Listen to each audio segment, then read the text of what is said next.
Hey guys, and in this video covering the content you need to know for the OCR A-Level Psychology Specification, the optional applied psychology paper, and the forensic option. We're going to talk about ear acupuncture and its efficacy to treat drug-addicted prisoners. Now, I want to start this video off with the two things that I always start these videos off with. Number one, I know not all of you are interested in psychology videos. That's why I'm doing these. That's why I'm doing the Drupal videos and some other sort of Apple News videos and other tech news. So there are more tech videos coming soon. I just want to talk about this because it's interesting to me. Unlike some of the things I've been doing recently, this is actually a study on the specification. So if you happen to be studying OCR A-Level Psychology, you do actually need to know this for the exam. So let's dive in. Acupuncture, and more specifically ear acupuncture, which is what we're gonna talk about here, is used to treat lots of things, but there hasn't really been much empirical evidence as to whether it does actually work or not. And this is a attempt to test the efficacy of it in a controlled study. So that's what we're going to talk about. This is Wheatley 2007, and their aim was to assess the efficacy of acupuncture in treating drug-addicted prisoners. 350 prisoners in 6 high-security prisons across England and Wales were in the study. So when we're talking about sample generalizability, this is only for the prisons in England and how it's used in the system in England. The 350 prisoners were split into 2 groups. One who received Focus, which is a standard drug treatment program that's used in prisons, but not acupuncture. So one group received acupuncture and Focus, and one group didn't, just receive Focus. Interestingly, that means we've not got the usual ethical issues that we have in these types of studies, because normally we say, well, if you're gonna treat one person and then not give the other any treatment for the sake of doing an experiment, that's not very ethical. But we don't have that here, because even the people in the control group are getting some sort of treatment, because they're getting that focus care. So the acupuncture, and that's basically sticking needles inside you in a very precise way, was done by two skilled acupuncturists, and the acupuncture needles were inserted into five points in the ear that are standard for acupuncture, and they were done in groups of 10 to 15 prisoners in a relaxed setting. So that troubles me a bit, because you've got these 2 acupuncturists on each session. They're working with 10 to 15 prisoners.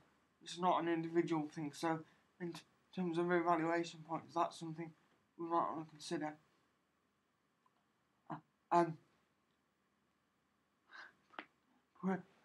After the acupuncture points and after the acupuncture needles have been inserted, prisoners relax for a 40-minute period afterwards.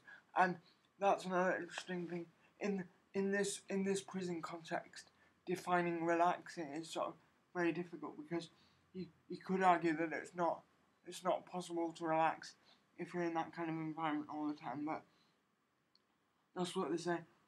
2 trained practitioners work with 10 to 15 prisoners at a time in a relaxed setting, and then the 5 acupuncture needles inserted into their ear, and then they relaxed for a 40-minute period.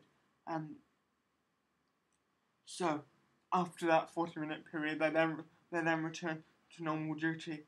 Okay, so simple procedure. Let's talk about the results.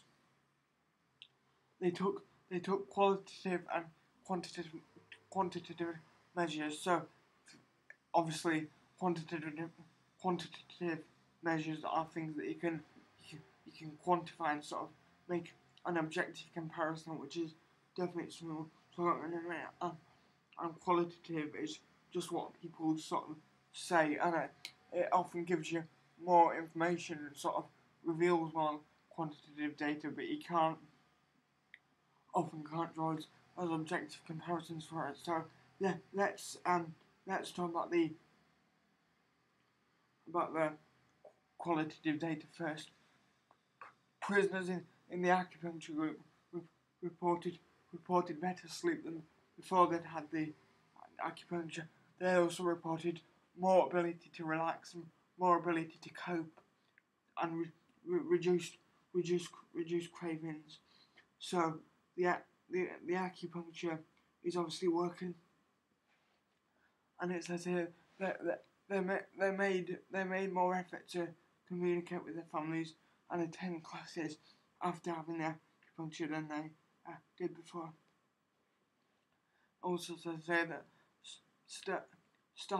staff commented that they could tell when prisoners had been to acupuncture because the wing was calmer and there were less demand for healthcare services, and that's what we're going to talk about in a minute.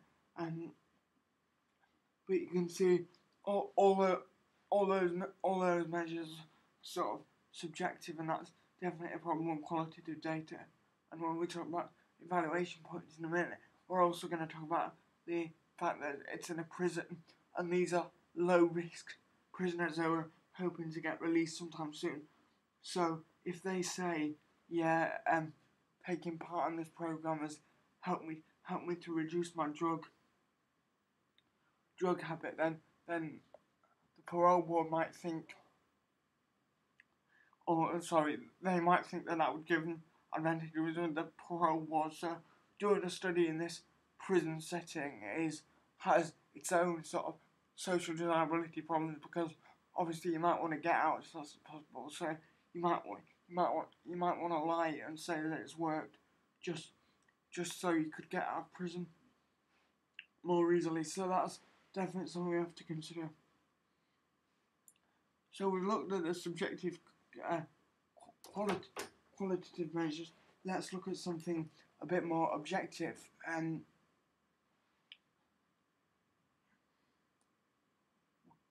we're gonna now move on to the quantitative results. Sorry guys, I just need to I've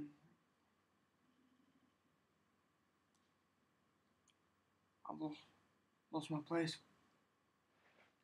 Here we go. So quantitative results: 70% reduction in drug-related incidents from the 6 months pre-treatment, 6 months post-treatment. So that is a significant reduction. And even if prisoners are just doing it to in the hope of getting released early, when we talk about usefulness, you've got to argue that whatever the reason behind that, whether it was because of the acupuncture or not, 70% reduction is pretty significant. And in terms of usefulness, it saves money for healthcare services and makes the prisons safer. And these are high security prisons, remember, so that's a very significant thing. Similarly, 41% reduction in serious incident reports. Now, this is interesting. 42% reduction in positive drug testing results mandatory. So that means obviously drug tests that the participants had to take. There was 42% reduction in them coming out positive, but then there was a 33% reduction in voluntary tests, so there was actually less of a reduction in the tests that were voluntary than the ones that were mandatory. You'd think if you were going to volunteer to take a drug test, you'd make sure you were clean, but actually there's more of a reduction in the mandatory drug test, so that's an interesting finding. Okay, so let's talk about conclusions. There is enough evidence to expand the delivery of the program throughout the prison system, and acupuncture works as a complementary therapy with other programs. In this test, even the acupuncture group had received focus, remember, so it's even the authors say that it's a complementary therapy to other programs, and you can't just use acupuncture. You have to amend the person's cognitions and sort of talk about the reasons why they turned to crime in the first place. Interestingly, there's no reoffending data for this one, so we don't know if it was these were just short-term gains, or whether it actually achieved the ultimate aim of keeping prisoners out of prison, because there's no recidivism data, how quickly they're re-entered custody. So that's a problem here. And obviously, and this is probably the most important valuation point, whenever we talk about any prison studies with people that might be getting out anytime soon, there's definitely social desirability problems, because if they might think, if I volunteer to do this, it'll make me seem willing, and I'll be able to be let out at some point in the future. It also doesn't say whether they obtain consent or not, and it's sort of difficult to say, because of all that social desirability. Can you ever be sure you're obtaining true consent in a prison situation? So that's definitely something to keep in mind here.